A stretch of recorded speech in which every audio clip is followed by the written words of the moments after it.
চাঁদের হাট নিয়ে অনেক কথাবার্তা শুনেছি। আমাদেরকে যদি খুব সহজ ভাষায় বলা হয় যে চাঁদের হাট বিষয়টা কি আর ভাবনাটা কি? খুব ইন্টারেস্টিং। চাঁদের হাট একটা আর্টিস্ট কালেকটিভ, এবং কিছুক্ষণ আগে আমি তরুণদার সম্পর্কে বলছিলাম, মানে মূলত এটা তরুণদারই ব্রেন চাইল্ড ছিল, যে একসঙ্গে শিল্পীরা একটা কমিউনিটির মতো করে তারা একসঙ্গে থাকবে, একসঙ্গে খাবে, একসঙ্গে ভাববে, এবং একসঙ্গে একটা শিল্প চর্চা এবং শিল্প আন্দোলন গড়ে তুলবে।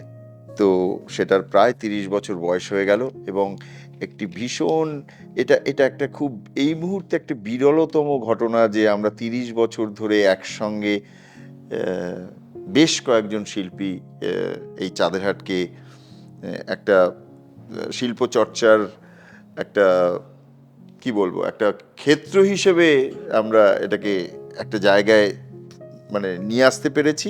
আমি বলবো যে ওয়ারাজ চাঁদেরহাট নিয়ে খুব বেশি কিছু এখানে না বলে, আপনারা যদি চাঁদেরহাট নিয়েই একটা কোনো সেশন করেন, that would be more effective.